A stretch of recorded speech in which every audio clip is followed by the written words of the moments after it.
네, 이번 코너는 취재 파일입니다. 관심사가 큰 경제 이슈를 하나 골라 심층적으로 파헤쳐봅니다.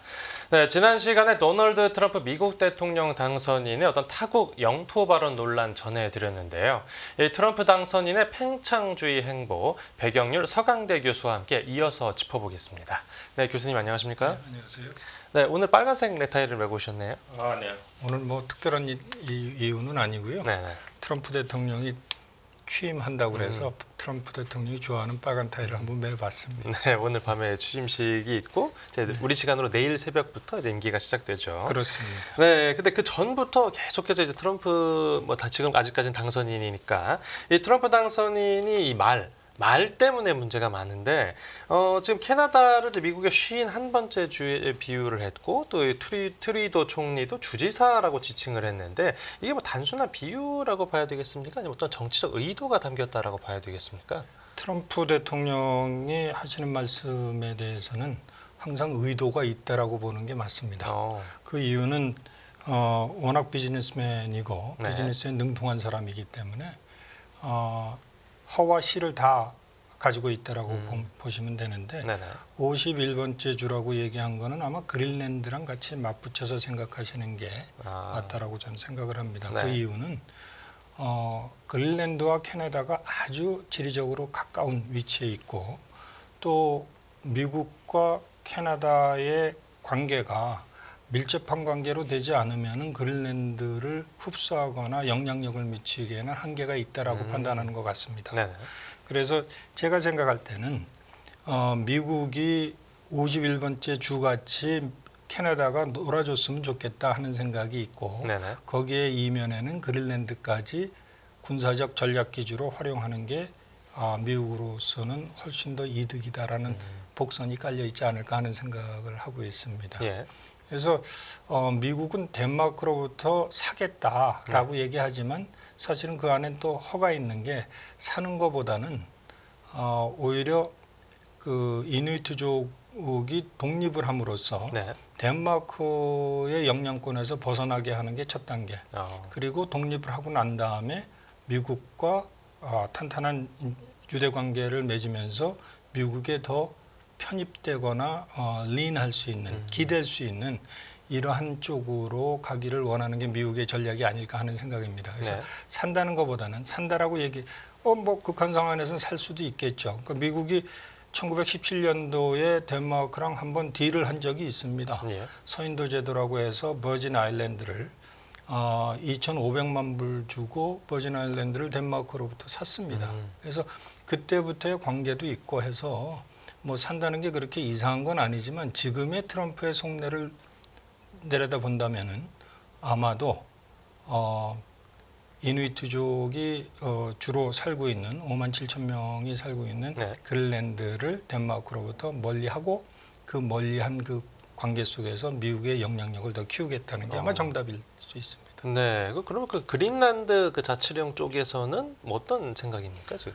그린란드 자치령은 저번에 잠깐 말씀드렸듯이 2008년도에 완전히 독립을 한 거나 마찬가지입니다. 네. 단 두 가지를 독립을 못했는데 외교와 국방은 덴마크한테 의존을 하는 걸로 돼 있는데 네. 아마 트럼프가 갖고 오고 싶은 것도 그 의존도를 멀리하고 미국이 그걸 대신해 줄 수 있지 않을까 하는 생각을 할 수도 있습니다. 네. 그건 앞으로 변해가는 거에 따라서 많이 달라질 수 있는데 제가 생각할 때는 미국의 팽창주의가 바로 거기에 있다. 그러니까 서두에 이제 잠깐 전주에도 말씀을 드렸는데 약육 강식 시대가 다시 도래한 겁니다. 그러니까 미국이 어떻게 그럴 수가 있어라고 얘기하지만 3, 40년 동안 미국은 아주 젠틀한 나라였었죠.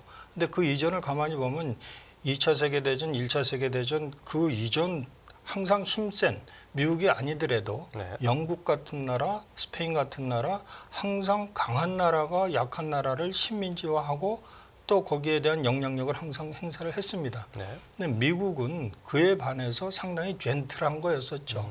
네. 미국 젠틀하다라는 그 표현은 이제 저번 주에는 이제 미국이 항상 뭐 젠틀한 국가는 아니었다. 이렇게 네, 말씀을 네, 해주셨는데 그렇죠. 네, 항상 그런 국가는 아니었다라는 건 이제 역사적으로 봤을 때 미국이 계속해서 뭐 그린란드 매입을 시도하거나 뭐 파나마 운하를 확보하려는 뭐 그런 노력을 염두에 두고 말씀해 주신 것 같은데 네, 그 이유가 있겠죠. 네.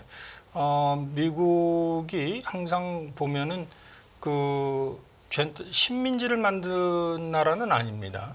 그러니까 식민지보다는 영향권을 확대하고 통치를 하는 나라였었죠. 그러니까 네.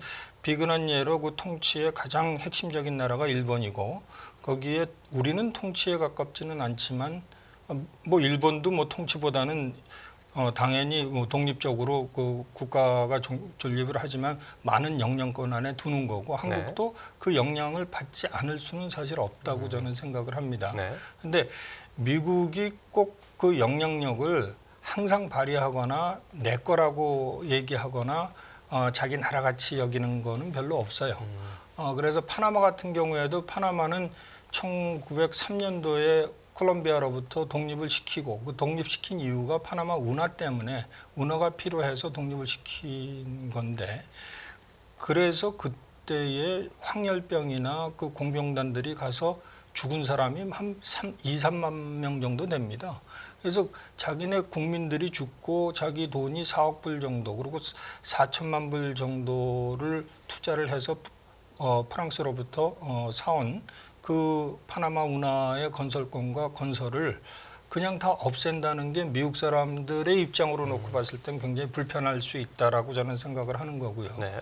그러니까 파나마 운하가 지금 카툰 호수라고 그 인공적으로 만든 호수가 있습니다. 그 호수를 통해서 물의 양을 조절을 해서 간문식 그 운하를 활용하는 것인데 그 활용하는 거에 지금 가장 큰 문제가 카툰 호수의 물 부족 현상입니다. 근데 저는 항상 환경주의자이기도 하지만 그 환경을 생각할 때 인공적으로 만든 거에는 항상 그 병폐가 따를 수밖에 없다라는 생각은 하고요. 네. 댐을 만들어서 이제 물을 가둬서 쓰는 방식인데 네. 그게 아니라 미국이 만약에 파나마 운하를 차지하지 않고 다른 방법을 생각할 수는 있지 않을까 하는 생각을 한번 해보면은 네. 한 두세 가지로 다시 파나마 운하를 다시 찾든지 아니면 온두라스를 통해서 그 온두라스의 요화라는 그 호수가 아주 큰 게 있습니다. 서울의 한 반 정도 되는 47%에 되는 면적인데 네. 제가 한 8년 전에 갔다 온 기억이 나는데요. 한 해발 700m 높이에 있는 호수인데 물이 아주 풍부합니다. 그건 자연 호수예요. 네네. 근데 거기를 가로질러서 운하를 만들게 되면은 그거는 미국뿐만 아니라 중국도 굉장히 탐내하고 지금 중국의 1대1로에 손이 뻗쳐 있는 동네이기도 한데 예. 그거를 미국이 관심이 있어서 거기에 운하를 뚫을 가능성도 없지 않아 있다 하는 생각을 하고 네네.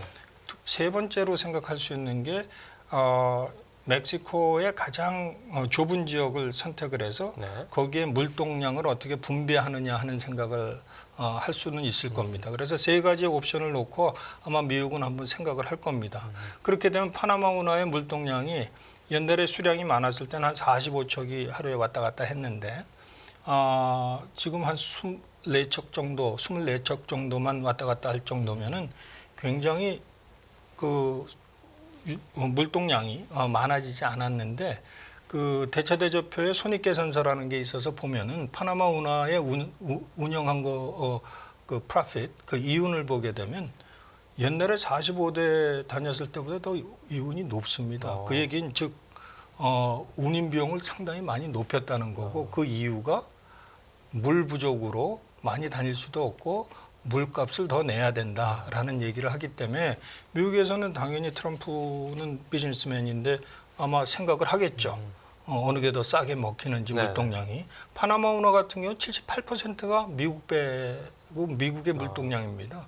그중에 한 20%가 한 중국이고 나머지 이제 나라들이 이제 사용할 정도밖에는 안 되는 건데 네네. 미국의 대부분의 배들이 파나마를 통해서 다니기 때문에 신경을 안 쓸래 안 쓸 수가 없고 그래서 1960년도, 1977년도 지미 카터 대통령 12월 29일 날 돌아가셨지만 작년 그분이 1999년 12월 31일까지 우리가 관리를 하고 그다음부터 파나마 너희들이 알아서 해라 그랬는데 물동량이 많은 미국이 그 많은 돈을 주고 그 운하를 사용할 수 있겠는가 하는 생각을 해보면은 네. 미국 사람의 입장으로 놓고 보면은 상당히 불편할 수 있다. 저는 그렇게 봅니다. 네, 그럼 결국 그 미국을 다시 위대하게 이런 슬로건을 생각해 보면 어떻게든 내가 차지를 하려고는 할 텐데 그러다 보면 이제 무력을 사용하는 방법도 고려를 할까요, 미국 쪽에서? 배제하지 않는다고 그랬지 사용한다는 얘기는 안 했어요. 네네. 그 얘기인즉슨 뭐냐면은 제가 볼 때는 그 무력을 사용하는 것보다 아마 관세를 먼저 할 겁니다. 그래서 파나마가 너희들이 이렇게 높은 그 운임 비용을 만약에 과세를 한다 그러면 네. 과금을 한다 그러면은 우리는 관세를 뭐 25% 붙이겠다, 30% 붙이겠다, 뭐 아니면은 상쇄를 할 수 있는 방법을 한다든지 그게 우선일 테고요. 그 다음에 이제 다른 여러 가지 방법이 있겠죠. 이제 다른 주변국들의 그 우회 뭐 수출하는 거라든지 이런 것들을 전부 차단해서 아마 고통을 주려고 생각을 할 겁니다. 네. 또 우리 시간으로 이제 내일 새벽에 트럼프 2기 행정부가 공식적으로 출범하는데 이 트럼프의 팽창주의가 궁극적으로 지향하는 목표가 어떤 거라고 생각하십니까? 마가죠. 마가, Make 미국을 America 다시 위대하게. Great Again. 네. 마가인데 마가를 그렇게 위험하거나 우리한테 불편하다라고 생각은 저는 안 합니다. 그 이유 중에 하나는 우리보다 더 많은 과세를 매기고 있는 중국이 있는데 네. 중국은 우리의 우방이면서도 사실은 경쟁국입니다. 네네. 그러니까 우방이라고 얘기하는 게 좀 그렇지만 비즈니스 파트너라고 얘기하는 게 맞는데 예. 그들의 물품과 우리의 물품이 세계 시장에서 서로 경쟁을 한다 그러면은 거기에 과세가 더 많이 매겨진다라고 생각을 해보세요. 그러면 우리가 훨씬 더 유리한 입장으로 가지 않을까. 그쵸. 저는 그래서 꼭 트럼프의 정책이 우리한테 네거티브하게 우리만 생각하는 경향이 있어요. 그 우리나라에서 여러 위정자들이나 과세가 높아진다. 그런데 우리보다 더 높은 물품들이 있기 때문에 우리는 더 찬스가 있을 가능성이 있다. 그걸 찾아내는 게 위정자들이 해야 될 일입니다. 지금 시기적으로 아주 안타깝게 생각하는 게 바로 거기에 있습니다. 지금 이 중체대한 시기에